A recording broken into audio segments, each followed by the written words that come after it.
It's the Worth Knowing live stream. I'm Matt Robison, and later in the show, me and my guest, Jonathan Larson, former producer for Chris Hayes and Keith Olbermann and the Rachel Maddow Show, are going to tackle today's massive Supreme Court rulings on birthright citizenship, trans athletes, and a sneaky campaign finance ruling that everyone thinks is going to help the Republicans, but I think could quietly help the Democrats more in the long run. We're going to get into all of that, but first, I want to talk about the question of whether there's an actual civil war brewing in the Democratic Party, something that could completely upend one of our two major parties and fundamentally change its leadership and its direction.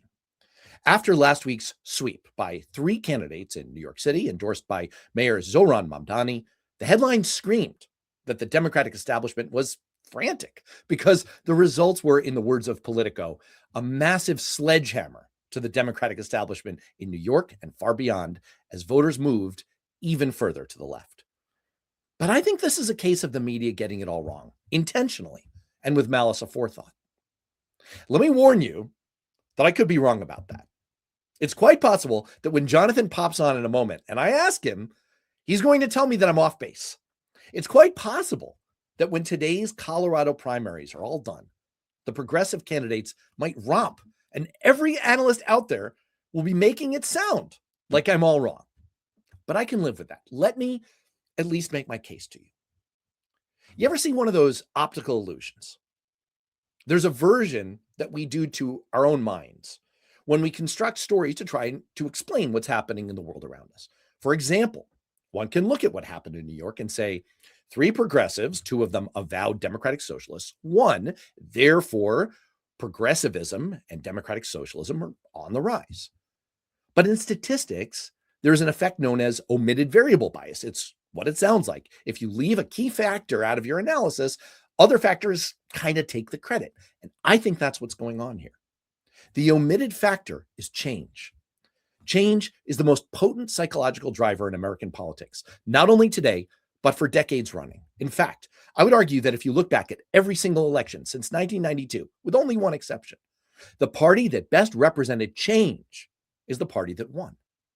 The only difference in recent years is that change has taken on a bitter edge of desperation. Right after the 2024 election, 53% of voters told pollster David Shore that things are going so poorly in America that what's needed goes beyond mere change and that what they wanted was, quote, a shock to the system. 3/4 of voters told Navigator Research recently that the American political and economic system needs major changes or, quote, should be torn down completely. Even 27% of Kamala Harris voters told AP pollsters that they wanted complete and total upheaval in how the country is run. And that figure was 71% for Trump voters. Since the election of Donald Trump in 2016, pundits have been asking, what are voters thinking? Don't they know who this man is? And the answer is yes. Voters understood that if this was a choice between Batman and the Joker, a deeply flawed figure trying to keep the system, versus a psychopath who wanted to blow everything up, they wanted the Joker. They wanted the crazy guy covered in face paint who would shake things up even if it was a horrible disruption, because at least it was change. This was a desperate cry for help. And for Democrats, the desperation is all the greater because they have that same deep desire for change, that same frustration with the status quo, but it's compounded with their outrage over Trump. So what Democrats want now, and what we're seeing in the election results now, is two things: change and fight. Data journalist Elliot Morris measured Democrats' feelings toward a whole range of politicians and noted that they feel warmest toward fighter-coded figures. And he reached the same conclusion that I'm offering to you. He said, I do think this is about fighting Trump and the weakness of the Democratic establishment and not really about ideology. So when you get rid of the omitted variable bias and you put in the change and the fight factor and look again at New York's results, what do you see? Because what I see is voters screaming another desperate cry for help. Give us people who represent change. Give us people who will fight. But that's not what you're going to hear from a right-wing media like Fox News, who's thirsting for the socialism narrative because it's their last best chance to pump up the Republican Party in the midterm elections. And it's not what you're going to hear from the mainstream media, who just want to see a party bloodbath because if it bleeds, it leads, and damn do they need the ratings. Am I right? Am I wrong? Let's hear from one of my favorite guests, not just because of his deep experience working with some of the smartest people in politics today, not just because he himself is one of those smartest people and because of his sharp and funny writing on Substack, but also because the name of his publication is The Fucking News. And I get to say that name for promotional purposes as often as I like, which gets me out of my wife's reminder that I shouldn't curse so much on this show. Jonathan, welcome. I'm happy to help. Thanks for having me, Matt. You are doing a mitzvah for me. Let me tell you, I'm constantly getting that reminder. She's right, as she is about all things. But on this point, oh, is it refreshing to get to indulge. What's the name of my Substack again? It is TFN. TFN. No, you're The Fucking News.substack.com. Yes. And you can subscribe to Jonathan. I'm trying to help you out, give you another excuse to say the whole thing. You are the gift that keeps on giving. Well, now the love fest might be about to end here. Because I'm going to put my proposition right to you. I could be wrong. Do you see the results in New York and the results we've seen writ large for Democrats around the country as a thirst for change and fighters, or a growing preference for far left progressivism and even, dare I say it, socialism? So first of all, I think it's extremely difficult to accurately be determinative about not just results, but also voters. Like when you poll voters generally, the common denominator among most voters and non-voters, who are an important voting bloc as well, is that they don't know things, right? I mean, that's the reality. You could, the number of people who don't know major US officials, don't even know their names, let alone their office or their positions, is massive. But I do want to push back on the framework that you set up, which was kind of like change and fight. Is it change and fighters, or is it far left progressivism / ideology? Is that roughly? What you're saying is voters want both kinds, country and Western. No, I'm not. I'm not saying that yet.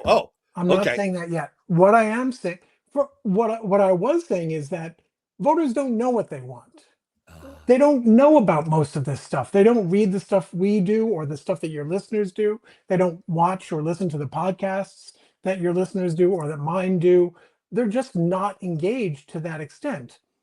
But the reason I wanted to push back on your framing, the construct, is because I don't think you can separate change and fighting from ideology and, in this case, far left progressivism. Because change from what, right? Fighting for what, right? You can't separate those things out. If you got someone up there who was just extremely bombastic, fighting for J.D. Vance or fluoridization of the water, people aren't going to be moved by that, right? It's about what they're fighting for, what they're fighting against, which is ideologically inextricable, right? Where Trump is doing things that reflect whatever his ideology happens to be at the moment those synapses fire, right? If the right wants change because of the Iran war, that's because he's violating the ideology that he ran on, which was this neo-isolationist America first, no new wars stuff. You can't say they want change without having to address, I think, from what and to what.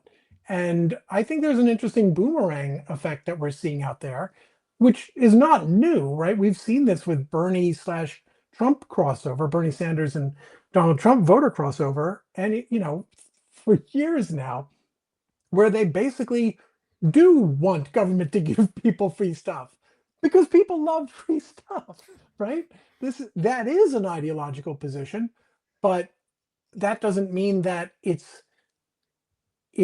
hews or adheres neatly to our partisan divisions. So that's why I think you can have people on both sides of the partisan aisle who both want change and both, in some respects, would be quite happy with similar ideologies. That's interesting. I actually think you've hit on something very important that I wrote about for Newsweek over a year ago, which is I think Donald Trump got one thing fundamentally right. and he's awfully close to Bernie Sanders on it. The one piece that Democrats really need to wrap their brain around, and Sanders, to his credit, even though he's not my personal ideological cup of tea, to Sanders' credit, he diagnosed it and enunciated it well over the years. And it really rhymes with what Trump got right in 2015 and 2016, this fundamental diagnosis of what's happened to far too many Americans economically, the raw deal that they justifiably feel that they've gotten in recent decades, and the sense of hopelessness and frustration that's set in. And that's what metastasizes into this feeling of not just change, which I still submit is the dominant driver in American politics in recent decades, but this kind of destructive, revolutionary kind of change that people seem to want, this willingness that they're telling pollsters, as I outlined, that they'd rather tear the whole system down and start fresh. And they're willing to vote for agents of that kind of extreme change. So I see your point that you kind of have to do both things. If you're Zohran Mamdani, you have to both say, what I'm fighting for is your costs are too high. And you can say it in various code ways that get through to voters, as he effectively did. It's halal inflation, it's freeze the rent, it's free buses. That's all code words to speak to normal voters, normal humans, not you and me. Like, I'm not sure they're code words exactly, but okay. I think I take your point. It's plain. I think they're language. words. It's plain English, right? Yeah. It's plain English that's not dressed up in, all kinds of like Washingtonese bullshit, right? That basically says to people, I care about whether you can afford to live in this city. And lo and behold, he's seen as a fighter, a change agent who generally aligns with voters' number one concern. Lo and behold, he wins. Sure. Yeah. I mean, I agree with all of that. But as you just pointed out, it was on very ideologically tagged policy prescriptions. That's how he campaigned well. He was charismatic. He was smart. But that's the other thing I wanted to point out was that it's also the New York earthquake, if you want to call it that, was also about organizing. And Democrats have said this. Leading Democrats have said, we got out organized, which, by the way, like, you should quit. You had all the levers of power and you couldn't out organize people who didn't. That's disqualifying, as I'm concerned, on the face of it, ideology aside. But it also tells us, I think, oceans of information about how they see their jobs and their mission. And this is something I've talked about a lot, which is, especially, I think, in the House, you get a lot of people who maybe had leadership positions early on in their careers, but it always seems that by the time they get to the House, that's beaten out of them, and they're hoping to be a committee chair or ranking member, because then they'll be the ones to do what the leader or the whip tells them to do, right? And so we don't have people out there who are articulating what the change should look like. So of course, it's all the closest you ever get is Band-Aids, because the Democratic establishment is so terrified of being labeled by the Republicans or by the media as radicals and fringe, which, by the way, they all are anyway, so drop the fear. But that's, I think, an important part of why people voted for them, and also why they won, because they were actually out there fighting for things and saying, yeah, we know that we're going to knock over some apple carts along the way. That's a feature, not a bug. And they were running against people who saw that as a bug.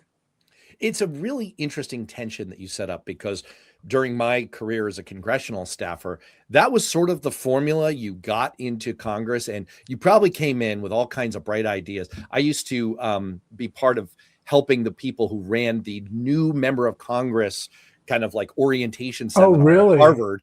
And so I'd encounter all these freshly elected first-time members of Congress who would come in like all bright-eyed and bushy-tailed. I'm going to do this. I'm going to do this. And it would usually be someone like me, whose job it was to kind of whisper to them like, hey, buddy, if you do that, you're going to piss off your leadership. If you piss off your leadership, you're going to get crappy committee assignments. If you get crappy committee assignments, you're going to get bad press. You're not going to raise any money, and you're going to lose your first reelect when you're most vulnerable. So why don't you slow your roll? That used to, and you were the assistant dream killer. I was I was the You were the deputy chief dream assistant killer. dream killer. Oh, okay. Pardon me. I had Assistant to the aspirations. regional manager. Yes, Right. Yeah. it was my job to basically poop in everyone's cornflakes. Right. And you also have this interesting dynamic that you're kind of, I think, hinting at here, where you take a figure like AOC, comes in, beats Joe Crowley. Joe Crowley was a perfect representation of his district 20 years before when he won it for the first time. He ascended into Democratic leadership. He was a member of kind of like the centrist, the moderate caucus for the Democrats. He was wired in with leadership. He was a powerful member, but the district kind of passed him by. They elect a change agent, a younger person, like a different ethnic mix going on in that district. And AOC's journey is interesting too, because she's still a change agent. She's still revolutionary, but she's playing a lot more ball these days than she was when she came in and she was protesting with the Sunrise Democrats in Nancy Pelosi's office. It's a fascinating tension going on inside the Democratic Party these days. I think that's right. I want to make a point about her versus Mamdani, but also I also want to make the point that AOC, like to your point about first termers, right? That's when you're most vulnerable. You haven't built up the infrastructure of incumbency yet. Right. But that's when AOC was doing the Sunrise Movement protests. So Yes. she was, to whatever extent she was, glad handing and dream killing behind the scenes, she also secured her position and demonstrated that you can secure a position by being out there, by being out front, by breaking some of the rules. And the thing is, once you have that platform and that profile, it's a lot harder for the establishment to go against you, to take you down, and it's a lot easier for you to get things done without having to occupy Nancy Pelosi's office. Right. Yeah, no, that's absolutely true. And I mean, let me just go. Yeah, you had one more banked. Yeah, right. Yeah. So I read something interesting, maybe it was the American Prospect, that said that Mamdani endorsed congressional candidates, right? Because he wouldn't have to work with those particular House incumbents if they won, right? He wasn't pooping in his backyard, but he did endorse but he didn't endorse for the state legislature, which is where he would have been ticking off the people he absolutely needs to get stuff done at the city level. AOC, on the other hand, she stayed out of congressional, but did endorse in the state legislative and campaign for some of those people. So they very smartly and tactically did a throw mama from the train, and swap. And, that's a deep cut, man. That's a deep cut. Well, it's only because I can't remember the original Hitchcock Strangers movie. on a Train. Strangers on a Train. Yeah. I edited a film magazine in high school. That's a level of cool that you could only dream of. Yes, someday. Yes, someday. I mean, all I did was write a couple Batman comics. And by the way, you like my Batman reference then? Well, I did and I didn't. I don't think Democratic voters see the Democratic Party as Batman. Well, I think I was going for a stretch there that in 2016, Hillary Clinton was deeply flawed and yet was fundamentally trying to uphold and preserve the system. And so she was, of course, if you squint, but what people don't think, but I get that. And there is a long-standing systemic critique of Batman and his approach that says you're not changing jack. But what you also do not have is individual Democratic voters when they're in trouble thinking maybe the Democratic Party will swoop down from the night and save me. No one thinks that. Right. No one thinks that anymore. And that's a problem. We could get a lot into the brand issues of the Democratic Party, but I so badly want to get to the discussion that we teed up. There's so much going on at the Supreme Court today. And I even promised it in a banner. Look, I'm going to do it again. Ooh, like magic. I just want to get to a couple of comments that have cropped up so far, because I really do invite, for people who are new to this show, I really invite people to weigh in. We have a vibrant conversation going on in the chat right now, and I do love to respond to people's comments. I just want to point out that This is the fundamental problem, according to Cynthia Rice. Moderate Democrats are now not seen as fighting hard enough for regular people. And I agree with you. And I think that was really my larger point, is that you've got this confluence of issues here, which is, if you're moderate and establishment, you're not seen as enough of a fighter. You're not seen as enough of a change agent. And Jonathan added to that the point, like, yes, and you have to be very clear about what you're fighting for. That's a key ingredient that Mamdani and AOC have gotten right. Jim Williams wanted to fundamentally agree with you about the level of disengagement from most regular normie people. Yeah. They're not paying attention, right? Even now. Today. Yeah. Well, I love citing, I have a pollster friend who I've had on the show many times, who did a study on swing voters. In the weeks leading up to elections, they spend about as much time absorbing news and political news as the average person spends brushing their teeth, like less than 10 minutes a week. That's if you have good dental hygiene. So like, that's what we have to deal with. It's the reality. People lead very busy lives, which is Jim's point and your point. And finally, I just wanted to flag this one. Jim, I agree with you. I've said many times, people know this about me, AOC, Bernie, that's not my wing of the Democratic Party. But damn it, she is smart. She is a lot cagier as a political figure than the people that she's equated with by Fox News on the right. There is no AOC is not the left's Marjorie Taylor Greene. Okay, it's not even freaking close. She is very savvy. She is very clever. So is Zoran. That's why they're thriving politically. I think it's not, my whole argument is, it's not about the socialism qua the socialism. It's because they're focusing like a laser beam, like a shark with a freaking laser beam on its head, on the issues that voters care about, and they're representing fight and change. That's my whole thing. I want to let you weigh in, because I've been kind of trying to field these, and then we can talk Supreme Court. Anything else on this?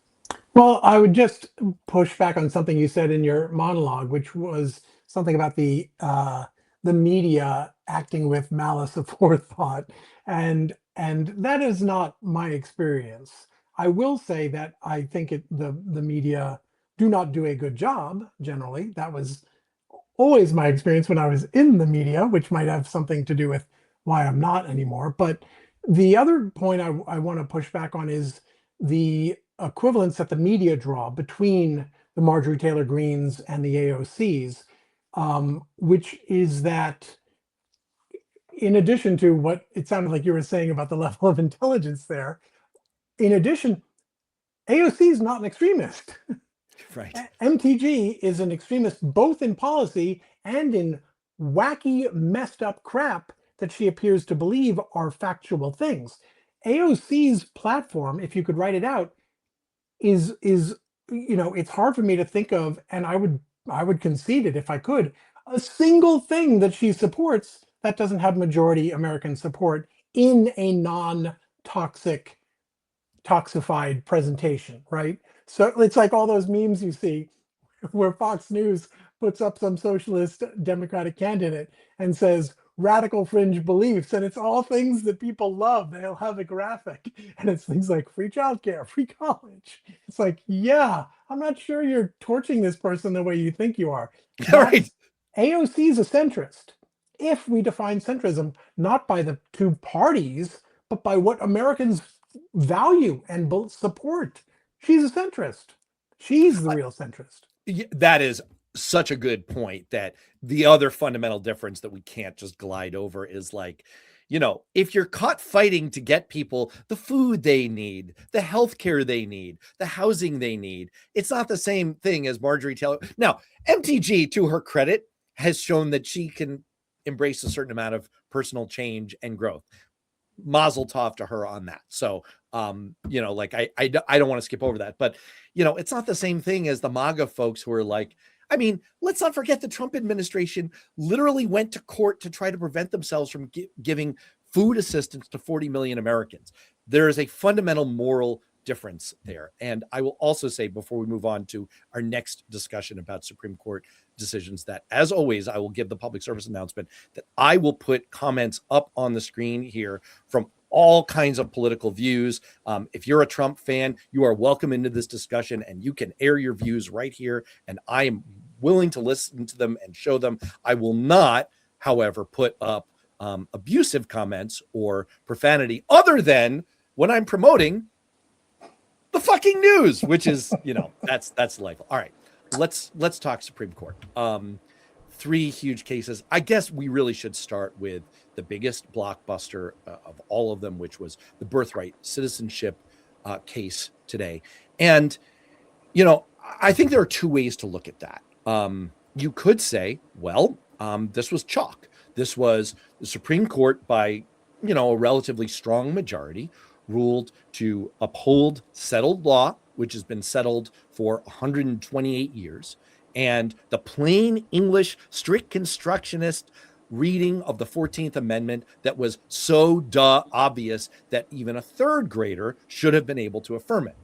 The other way of thinking about this is, but three of these right-wing justices did not do that. Do you find today's ruling hopeful or ominous? Well, I think it's worth considering the fact that Kavanaugh actually cast sort of a split vote. He argued that birthright citizenship is a violation of federal law. He dissented, however, from the idea that it's unconstitutional. So when seen through the lens of the 14th Amendment and constitutionality, it was only a 1-vote margin. It was 5-4. So that is, I think, hugely ominous. But I also think that, the outcome is certainly what matters right now. But in theory, it certainly raises the stakes for 2028 in terms of, or possibly, depending on whether a member of the Supreme Court dies or retires before 2028, those numbers could flip if a Republican is able to install yet another member of the Supreme Court who's more compliant than some of Trump's have proven to be, and John Roberts has proven to be. So in theory, we're just one Supreme Court justice away, depending on which one it is, from the Supreme Court reversing today's ruling on birthright citizenship. And let's not forget that, as you wrote, and I'm just going to read your own headline back to you on the fucking news, as you wrote 3 days ago. Here's your headline: The GOP's mass deportation of humans, sanity, and U.S. economy. Subhead: Supreme Court just cleared the way for Stephen Miller to die of a catastrophic self-induced orgasm. Jonathan, what did you mean by that?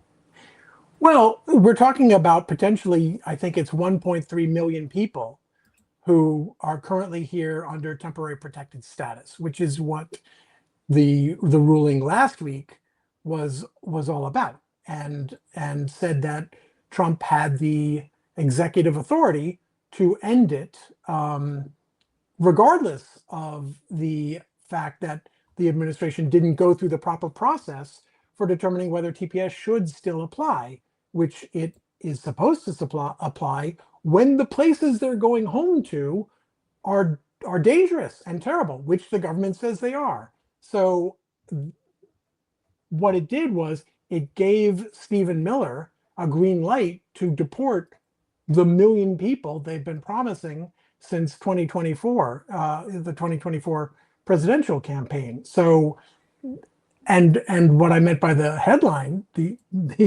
non-horrific imagery headline, was we've already seen officials in Springfield, Ohio. We've seen Governor Mike DeWine, Republican of Ohio, basically say, please don't use this power that you have been given. We're talking about across the country. We're talking about industries and professions where a lot of these TPS people, human beings, have found work: healthcare, food, factories. These are foundational pillars of the American healthcare system. We're talking nursing homes. We're talking food packaging, delivery. We're talking manufacturing, right? There's this clip that went viral from this guy in Springfield, Ohio, talking about how his Haitian immigrants, he was terrified of losing them because they were better and more reliable and more consistent and more responsible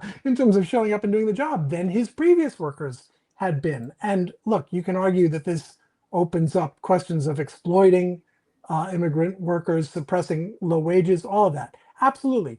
But those are bigger systemic things. The immediate impact is going to be deleterious to the economy, not just in Springfield, not just in Ohio, but around the country. And that's going to affect people's lives. It's going to affect their lives if they live in a town where businesses can't stay open because they can't hire the people they need. It's going to affect people's lives if the nursing home doesn't have a bed available for their parent because they lost the workers and can't find replacements. So yeah, this is another one of these situations where the Trump administration has won the power to do something that in Miller's case, he seems to have lusted after for perhaps his entire life, but that are going to have at various incremental stages, very clearly identifiable and predictable negative effects on the US economy and the quality of life for millions of people who get to stay here and have to deal with the consequences of losing these people.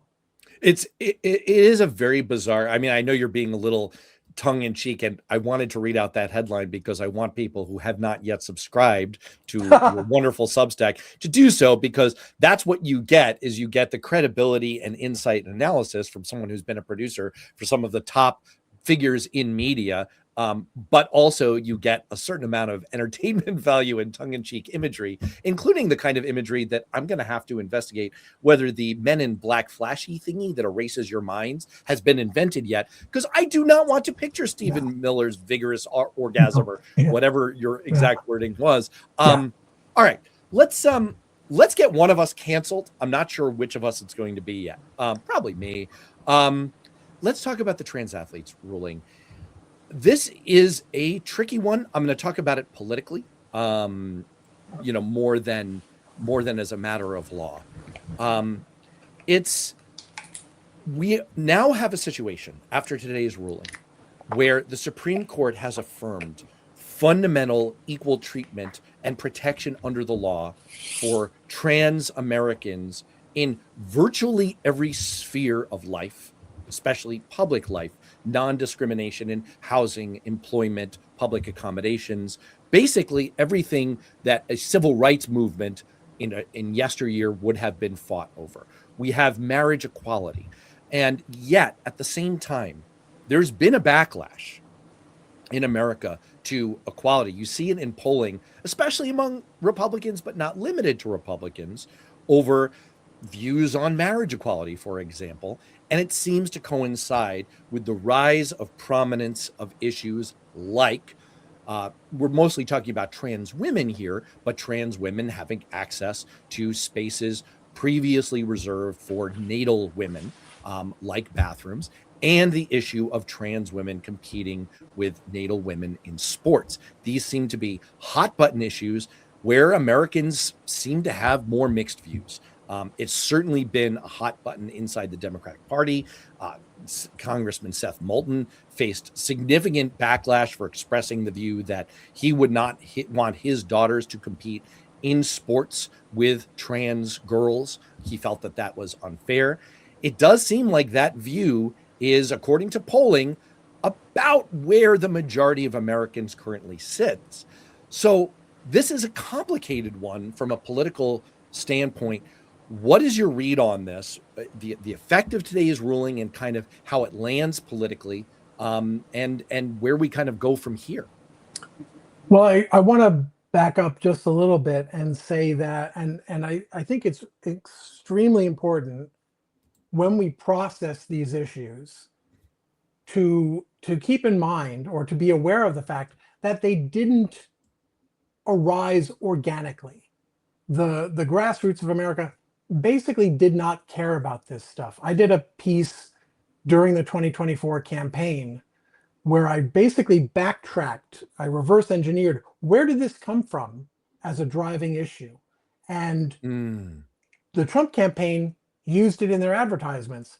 But what they used in their advertisements was a story that CNN, not Fox, that CNN did where CNN had gone back to the 2020 campaign and looked at Kamala Harris's campaign materials then, which included a survey which asked her about transgender rights. And they just decided we're going to resurface this. There was no big raging debate. They just decided we think this is important. And so they published that on the website. And then one of the anchors decided, let's put that on my show tonight and have the guy who wrote it be on the show. So now you've got video. Then it gets out there. People start responding. And now the ad makers for the Trump campaign, now they've got something, a new piece of shit to throw against the wall and see if it sticks. And guess what? It stuck. But the mainstream media surfaced it and then helped it stick. The reality is the transgender population is extraordinarily small. The transgender high school population is extraordinarily small. The transgender high school student athlete population is extraordinarily small. So of course, this was not a burning issue for the country until the media and the Trump campaign decided, well, what if it were? Okay, so this is a classic case of cherry picking something that affects a minuscule number of people and appealing to this trying to awaken this innate sense that that's not fair, that's wrong, which gets me to the political angle of this. And on the political angle, what I would say is that I understand why people say that's not fair, that's wrong, because they see someone they think of as a male with, what they consider male physical attributes, which potentially can give them a leg up in whatever athletic competition we're talking about. But the reality is the real problems aren't arising from what do we do with these kids in this system. The system is a mess in the first place, right? The system is predicated on the idea that there are two genders, male and female. We're learning that that's not an easy classification to make. So already the boxes we're trying to put people in are messed up. But also I would back up, and no one thinks, I haven't seen anyone make this case either, but what the hell, that's why I'm here. The way we look at student athletics is also messed up. The biggest divide in student athletics isn't even between boys and girls, it's between the kids who get to play and everyone else. Yeah. Right?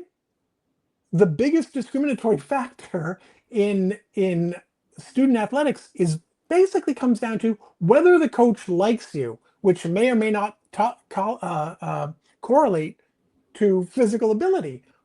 But it's random and absurd that every kid in public school doesn't get to play on teams, right? We have this arbitrary cutoff. So that I think is the root, or all of that is the root of what we're dealing with here, because we have these essentially arbitrary boxes that are based on things like class and physical ability and gender norms that don't conform to reality. So of course you can find areas to fight and create divisiveness within that realm. That's my take. I mostly agree. I'm gonna offer what in Congress we would have called a friendly amendment to your last statement there. Do members of Congress usually love it when people offer friendly amendments? Well, it depends on if you've worked it out behind the scenes first. Right, and we haven't. You don't know what I'm about to say. That's right. So make it friendly, buddy. Yeah. All right. So look, I'm going to co-sign your point that this is a fucking tiny slice of Americans and like American kids, for Pete's sakes, that we're talking about here, that has been elevated, talk about with malice aforethought, that has been elevated to turn it into a political issue. I agree with that. And I agree that it misses a bigger, important problem when it comes to access. I don't think the issue is so much whether the coach likes you. I think the issue is pay to play sports and youth sports in America. Believe me, I'm the father of 3 kids, 2 of whom, one is a swimmer, 2 participate in 2 of the biggest pay to play sports in the country, which are basketball and soccer. But swimming, by the way, is no slouch in that regard either. We pay through the nose, and we are lucky enough to be able to afford to do that. I can tell you that when I coached girls, which I've done for many years in basketball and soccer, there were parents, there were families that struggled to pay the amounts that are required. These are for Of town course. teams, much cheaper than the club sports, the AAU sports, Hmm. where it's thousands of dollars a year. Sure. The Yeah. reason you don't see as many of those kinds of players, and the reason that our youth development system is so far behind, and why the Europeans are eating our lunch in both of those sports, is because of that factor, because we leave so many kids behind. That, to me, is the bigger issue, not whether a handful of trans girls get to compete. My personal rule of thumb, again, having coached girls for many years, my personal rule of thumb is if it's before like age 12 and puberty, it's no big deal. I do think that testosterone is a hell of a drug. I do think that there are some differences you start to see on the court or on the field, at that point. That is a tough issue to work out. I don't necessarily hate the idea of states and localities trying to figure out a solution around that, but I very much co-sign your point that we're talking about a vanishingly small number of kids. I think we can figure this out without literally making a federal case out of it. That's my 2 cents on it. And I will just one final thing, because I try not to get into it with people in the chats with whom I disagree. I'm going to go ahead and disagree with Bobby Fischer here, who in an earlier chat was saying that's right. Tired of helping the world that hates us billions to other countries. Bobby, you're wrong, brother. You are wrong. Look no further than the reaction that the thousands and thousands of people coming from around the world, like Neil Diamond said, everywhere around the world, they're coming to America for the World Cup. And the world is entranced by the people of the United States, who are warm, generous, welcoming, and just downright fucking awesome. And you have media stories everywhere about how much the world loves coming here and experiencing our people. We are not shitbirds. The world does not hate us. I'll tell you what they hate. They hate the politicians at the top who are skewing our well-founded sense of frustration, anger, feelings of being left behind economically, and twisting it into the kinds of politics that serves their ends, like Trump does. And I just disagree with you there, Bobby. But let's move on. At the risk of getting into kind of like a technical, everyone's eyes glaze over when it comes to campaign finance, but there was a major ruling today. I think Jim Williams, it was Lefty Gramps referred to it earlier coming into the chat. We do have to talk a little bit about this ruling that campaign committees, independent expenditures can share campaign dollars with campaigns. Let me just say that from a technical standpoint, here's what's going on here. I know this one pretty intimately as a reformed campaign manager, a former campaign manager.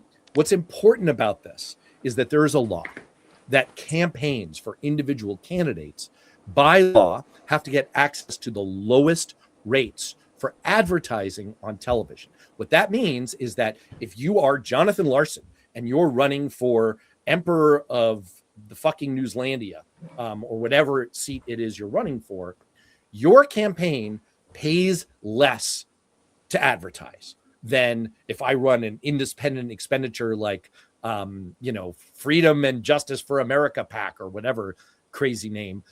I pay a lot more. That's an advantage that has generally worked out for Democrats, because Democrats, by and large, raise more money for individual candidates. Republicans raise more money for PACs, super PACs, independent expenditures, and party committees. When I was running the most targeted Democrat in America, his race in 2012, and everyone had tabbed us to lose. Stu Rothenberg said, this guy's a gunner. Charlie Cook, this guy's going to lose. We won. The reason we won is because we took advantage of this dynamic. We were able to leverage more dollars for advertising, for communication, by getting more money to our candidate. Republicans were flooding us with money, but they were paying more for their ads. So that's the dynamic. That's why most media analysts are saying that this is a big win for Republicans. My view is that in the long run, it's actually better for Democrats. And I'm going to just tease that thought. Let me stop because I've said a lot of stuff there. What was your reaction to this one? Well, actually, I've been confused by the reasoning that says that it is a disadvantage for the Democrats. I'm not sure I understand why that is. I do understand that Republicans have a lot more money in their committees, the RNC, the House Republican Committee, the Senate Campaign Committee. They have a lot more money. And so what that means is that now the ruling says that now it's legal. I'm not sure how much any of these committees cared before that it was illegal, but now the actual candidate's campaign can basically call up the RNC and say, hey, I need a batch of advertising on this issue saying this message on these dates. And the RNC will be like, when do you want it? You want fries with that? And they can do that. Before, they weren't supposed to be coordinating. And so there I see why, in theory, Republicans get an advantage from this. I'm not sure. I was disappointed that you teased your explanation of whose advantage it works out to, because I wanted to know. I'm not sure how I feel about that. I will say the one thing that might piss people off is that, and this applies to Supreme Court rulings generally, there's this tendency, I think, to assume that when we don't like the effects of a Supreme Court ruling, we tend to think, oh, it's wrong and or the justices are bad. The reality is, even for some of the ones I know you're thinking of right now, in some cases, sometimes they all really are sometimes looking at what does the law actually say. And that's why sometimes you get a split in the Democratic minority, because one of them might have a legitimate different take on what the law actually is. The law is not perfect. The Constitution's not perfect. So when these justices hand down rulings, they can often suck because it's fruit of the poison tree, basically. The law that guides them sucks, or the Constitution sucks, which is why we've had to amend it. So in that light, I'm not sure that I can say that today's ruling on campaign financing is wrong in the eyes of the law or the Constitution. This is one where I've been a very unpopular voice, I think, among some people. I'm not saying I know whether campaign finance rules are better or worse, but I'm just not sure that the Constitution actually allows for that. But well, please, go ahead. I think from a legal standpoint, you could well be right. I'm not sure I disagree with you on the reading of the law here. I think the reason that people are saying that on the surface this is a win for Republicans is that under this ruling, Republican Party committees, the National Republican Congressional Committee, NRCC, there's a lot of C's. Yeah, a lot of C's. They can now, and their independent expenditures, they can now coordinate directly with campaigns. Now that's an advantage, but the real tricky, sneaky part is they get the same advertising rates as the individual campaigns. So what that means is what used to be the Democrats' Wait, biggest you're saying advantage, under this ruling, they will get yes, I missed that entirely. That's the big thing. So essentially, that's the piece I missed. Yeah. Our superpower was, hey, we've got more money in our campaigns. Right. You've got more money in your committees, right, but we pay lower rates. Our dollars go further. That's what I used in 2012 to help win. That advantage has been erased. But here's the thing. Here's why I'll answer my own tease. Here's why I think maybe it's not the end of the world for Democrats in the long run. We spend too much damn money on TV. Rob Flaherty, who was the deputy campaign manager for Harris, he did a post-mortem to kind of supplant the Democrats' benighted one that wasn't really an autopsy. I remember that. Yeah, and he said, like, look, what I learned inside the campaign was I think we have a legacy holdover of spending too much on TV. Part of the reason Democrats continue to spend more on TV versus new media, which isn't that new anymore, like social media, is we have this advantage. Our dollars go further there. And that's hard to turn away, right? Like it's hard to give up an advantage that you've got when things are this tight.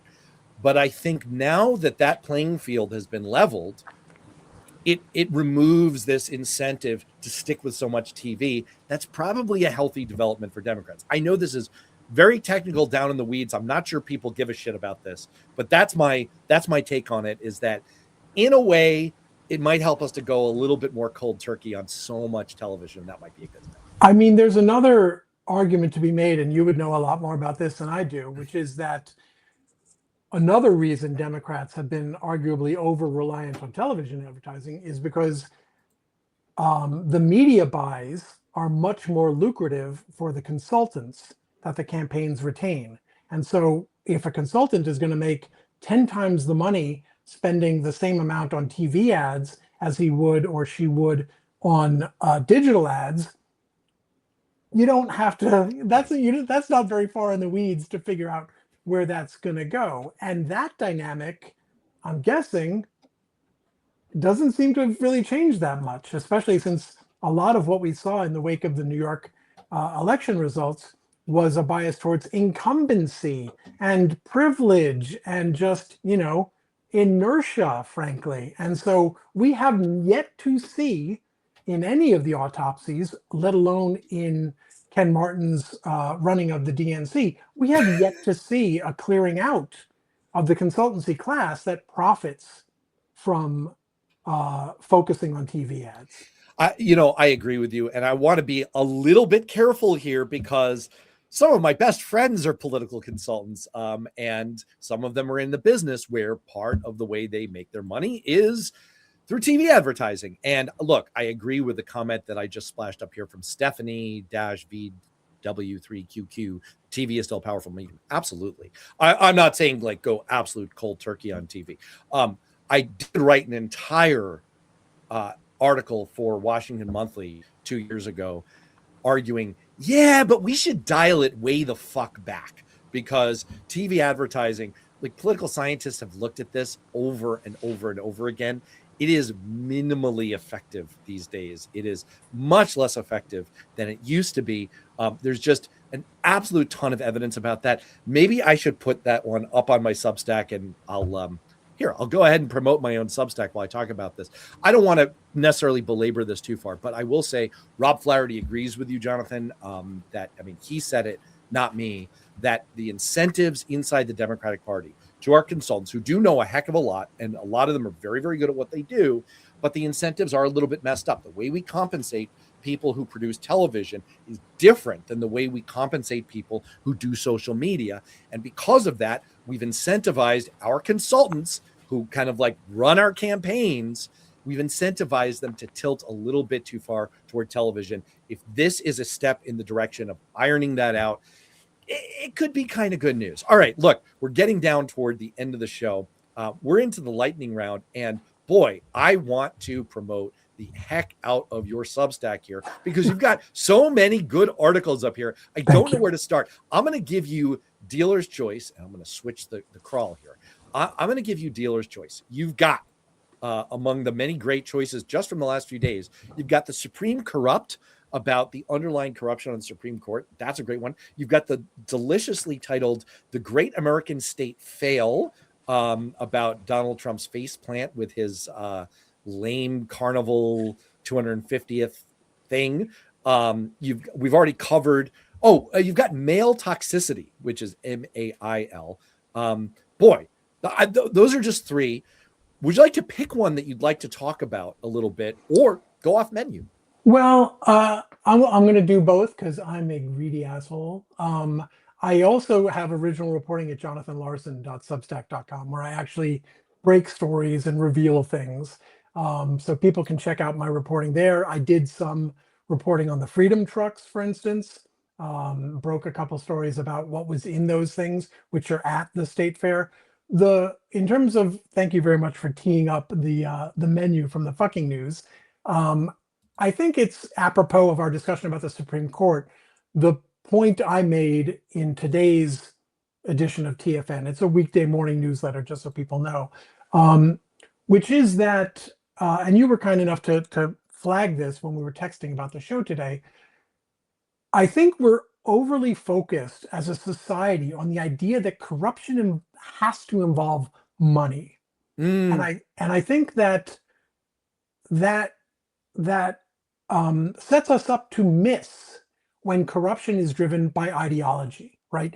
You can give someone a job or a contract or create a policy for reasons that are corrupt in their intent, not because someone wrote you a check, but because you're a fascist or whatever, a racist or whatever. That's corruption too. If you're Pete Hegseth and you clean out the upper ranks and deny promotions to women, to black, decorated, respected black military officers wholesale, and you elevate, in some cases, unqualified people to those positions, even if no one writes you a check, that's corrupt. And in terms of the Supreme Court, we're seeing these people violate their oath to uphold the Constitution and uh, turn their nomination testimony into perjury,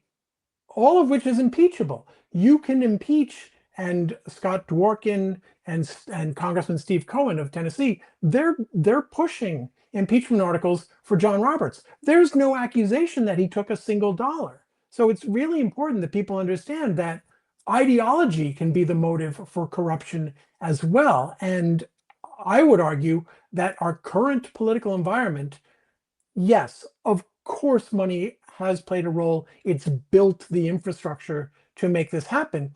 But the reason it's happened is because the ideology is working on people. The message that rich people are using their money to spread is succeeding, which means now we have genuine believers who don't have to be paid anymore, right? Maybe the Koch brothers and others, the Richard Vigueries, had to pay people to spread that message, but the people who heard that message, they're true believers now. That's what we need to reckon with. We've got an entire generation coming up now. No one needs to pay them. They believe this stuff. That's corrupt because it flouts the law, it flouts the oaths they take if they're in office, and it's against what the duties of office are supposed to be. So that was kind of the case I was making, was that regardless of, Clarence Thomas's personal financial corruption has been well documented by ProPublica and others, but you don't need that. And so I hope no one is keeping their powder dry on impeachment because they think, oh, well, John Roberts hasn't taken a bribe. I don't care. And by the way, yes, you can throw in his wife and failure to recuse and all that. She's got a job that's incriminated. So maybe a bad example. But the point is, you don't need that stuff. And arguably, that's much less important than the reality that these people believe this stuff. John Roberts has been pushing this stuff since the 80s, the early 80s, when he was in the Reagan White House. So I hope people will expand their aperture when they think about and act on official corruption. Well, two things. One, you alluded to the ProPublica story, the original story there. And if anyone wants that, the team that broke that story, I had them on this show. You can go back in the archive and look it up. If you're listening to the podcast version, which is like so 10 years ago, but if you're listening to the Beyond Politics podcast, you can find it, just search in Spotify and you can bring that up. If you want to refresh yourself on the deep level of corruption, I'm so glad you chose that one because it's such a profound point that we think of it as a kind of very Trumpian quid pro quo financial arrangement kind of corruption, the kind that we just saw with this mining deal that Howard Lutnick struck that is, lo and behold, going to enrich the Trump kids. Oh, I'm shocked to discover that there's this kind of like fuckery going on here. But beyond that, there's a more fundamental kind of corruption that we seem to have taken for granted, where people abrogate their oaths openly to the Constitution, to uphold the Constitution, to faithfully execute the law in some cases. We just ignore that people are liars. I will tell you that I learned this basic lesson, the point you're making, from a Republican. One of my professors at the Kennedy School of Government is a Republican political operative, a former ambassador under George W. Bush, who said to us, what about your obligation to the truth? What about your obligation not to lie? What about your obligation to uphold promises and oaths that you take? He was speaking in a different context. That's the fundamental point you're making. And it's such a good one. And if we lose sight of that, like we don't have values anymore, it's not all just political angling and who gets to pay lower ad rates. It's also like, do we have any values, morals, and beliefs anymore? And it was a terrific article and a great point. And I think on that note, I'm going to sneak in just one more for 30 seconds, just one more. And because, like host privilege, I really enjoyed your article. There have been so many wonderful takes on the faceplant of the Great American State Fair, but I enjoyed your version of it, especially. And the reason I wanted to close on this is it's just such a delightful story. It pairs like fava beans and a nice Chianti. It pairs so well with the World Cup story. You have on the one hand, the Daily runs this fabulous pod yesterday with quotes from people all around the world, how much they love America. The band showing up in Lawrence, Kansas to welcome the Algerian national team, like tears streaming down people's eyes. It's like, wow, you Americans are just freaking awesome. I love it so much. And like the generous spirit that is everything about America here on our 250th anniversary. And then you've got the contrast to the Donald Trump self-immolation, embarrassment, humiliation fest. Just go look up on social media, if you will, people, the many videos that have emerged of people streaming away from Trump as he's speaking last night, or Fox News hosts pointing at like empty grass fields and saying, throngs of crowds here turning out for Trump. It's just can't be improved upon. I'll give you the final word on that one, though. I was just going to say thank you. That's very kind of you. Mostly what it was just trying to put in one convenient place the amazing amount of evidence of shoddiness, slipshod planning. They only had 250 years notice.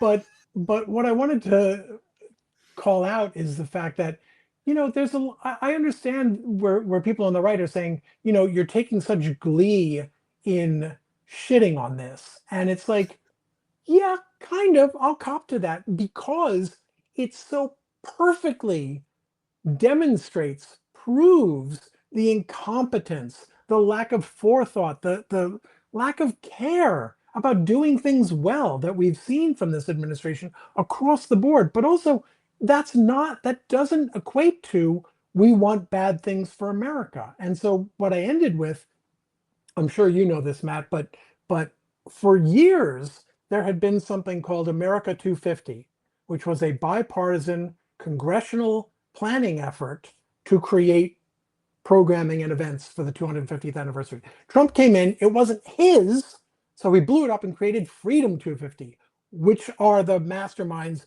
who gave us the Great American State Fair. The thing I end my piece on is the fact that plucky little America 250 is still plucking.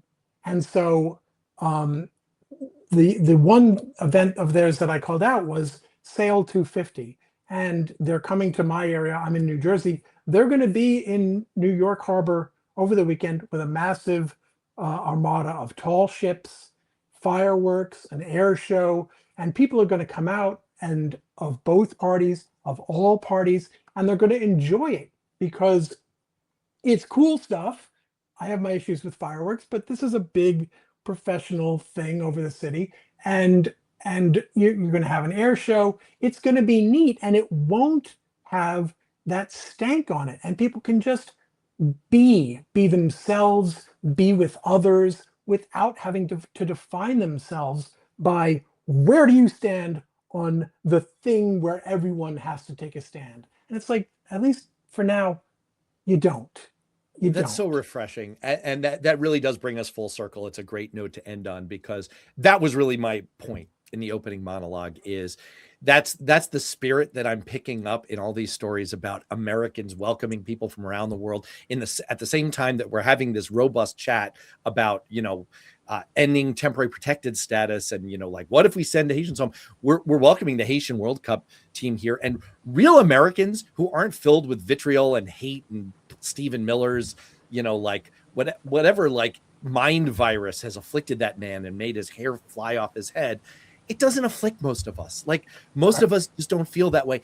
And I don't blame MAGA people if really their vote for Trump is about a desperate cry for help because they're feeling distressed. I actually have empathy for this. And I believe that deep down, the spirit that we're seeing in all these World Cup stories is the real spirit that we all share. And we don't have to be consumed in this toxic stew of whatever has come emerging from the reflecting pool because of Donald Trump. That is the wonderful lesson of your piece, your article. So people can find more of this on VikingNews.com. Sorry, dear. VikingNews.substack.com. I'm so sorry, dear. I will take my medicine for all of this cursing later. And I am at worthknowing.substack.com. And I will just close from Jim Williams on this note. Hey, for everyone, not just the people who have joined us by chat today, take care of yourselves. Drink a lot of water and Gatorade. It's going to be hot out there. And you know what? We're all going to get through it, and we're going to feel amazing. Have a great World Cup week. Have a great news week. Have a great American week as we celebrate the 4th. You've earned it, America. You're doing great. You're doing awesome. You're awesome people. You don't have to be dragged down by all the horrible politics of it. Stay safe. Be well. I'll see everyone